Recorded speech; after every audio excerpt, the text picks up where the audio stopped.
Hey everyone, Kevin here. Did President Biden just officially approve the start of sending U.S. troops to World War III? Let me know your thoughts in the comments. And following President Biden's State of the Union speech in February, it was argued that his administration was slow to respond to what's being described as World War III. This delay was attributed to China conducting military exercises around Taiwan and Russia's ongoing conflict with Ukraine. The global conflict was initially characterized as an ideological battle between Russian President Vladimir Putin and Chinese President Xi Jinping's vision of a multipolar order and American Western ideals of liberal democracy and a global order based on the United Nations. Now, as tensions keep heating up in the Middle East between the IDF, Hamas, Palestinians, Jordan, Tehran, Iranians, I think it's best we all keep our heads on a swivel until further notice. DEFCON levels are escalating. Meanwhile, Russia says Israeli nuclear remark raises huge number of questions, and Russia has expressed concern and raised questions about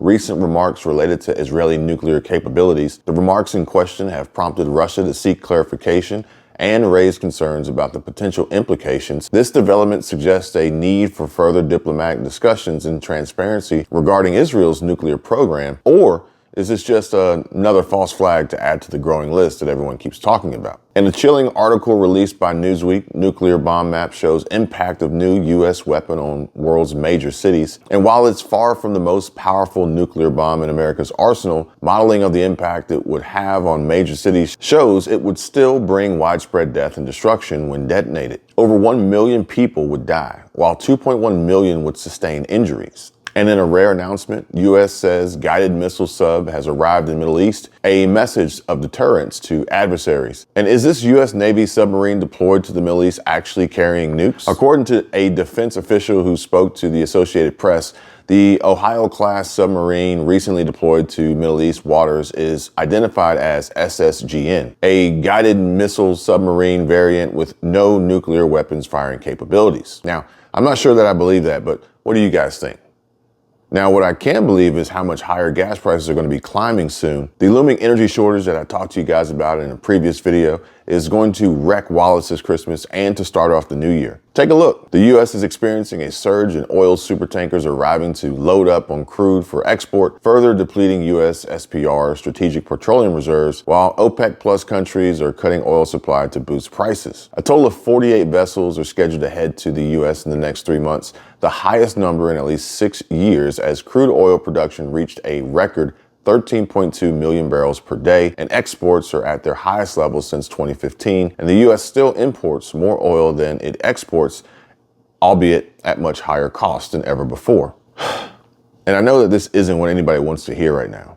We may not only be going to war, world war at that, but at the same time experiencing higher prices for fuel, possible food shortages, and cuts to Social Security. I don't want any of this information to scare you or alarm you, but I do want you to be aware so that nobody's blindsided by the changes our governments are constantly working on to further ruin our lives. I hope you don't take these videos as fear-mongering or anything like that. I just want to keep you all in the know because you guys know how I feel about knowledge, and knowledge is power. If you appreciate these valuable updates with loads of helpful information, please just hit the like button to tell YouTube that you're satisfied with my content and that you want to see more of my videos and have them sent to more viewers so that they too can be well informed and obtain the knowledge that they need to have in order to get ready and be prepared. Subscribe to the channel. It just takes a second. And if you want to join, there's a link below for that too. Thank you guys so much for your continued support and helpful comments and overall daily motivational push to help me keep going and to do the research and uncover the truth to bring to you each and every day.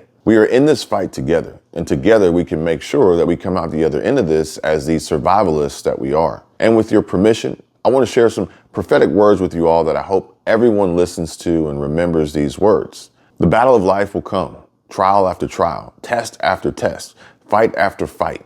Our faith in God will prepare us to overcome each one. Thank you, and God bless. So there are increased warnings. Big Social Security cuts may be coming, according to the Motley Fool and new House Speaker Mike Johnson, which would cause the following list of possible risks due to Social Security cuts to happen.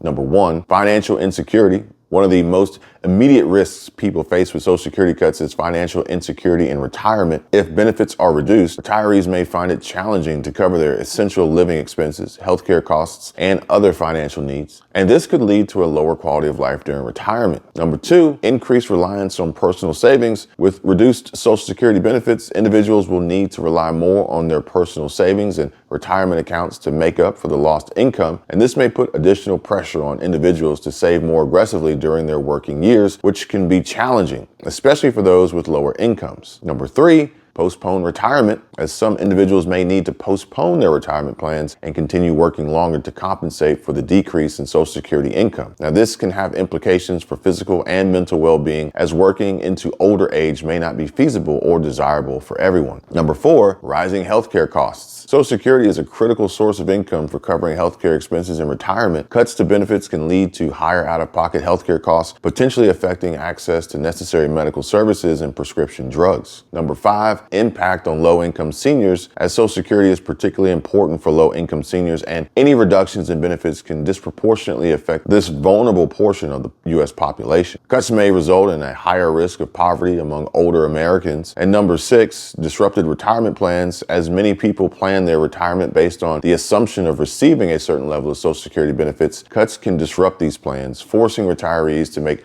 unexpected adjustments to their lifestyle, housing, or retirement location. And lastly, number seven, long-term economic impacts, as Social Security cuts can have broader economic implications. Reduced income for retirees can affect consumer spending, potentially impacting the overall economy. Additionally, seniors relying on their personal savings may draw down those assets more quickly, leading to potential future financial challenges. And the reason why this is so important is because Mike Johnson, the newly elected House Speaker, has expressed concerns about the national debt and its potential impact on the country's future. While he has not publicly supported cuts to Social Security yet, he has called for the creation of a bipartisan commission to address the nation's debt issues. During his previous leadership of the Conservative Republican Study Committee, the committee released a budget plan that suggested changes to programs like Medicare and Social Security, including potential cuts, in an effort to ensure their long-term solvency. As the House Speaker, Johnson represents all House Republicans, and although he has previously expressed views on Social Security and Medicare reform, he has emphasized that his role as Speaker won't predetermine policies. Johnson has highlighted the need for an organic decision-making process involving experts and passionate individuals. Some of the proposed reforms from Johnson's 2020 plan included raising the retirement age and allowing recipients to choose when they receive their benefits. Regarding Medicare, Johnson's plan suggests premium support, which could provide assistance to Medicare enrollees to offset the cost of their health insurance plans. It's important to note that Johnson's focus on addressing the national debt does not necessarily mean he will specifically target just Social Security and Medicare. While these programs may be discussed in a future debt commission, his office has described the issue as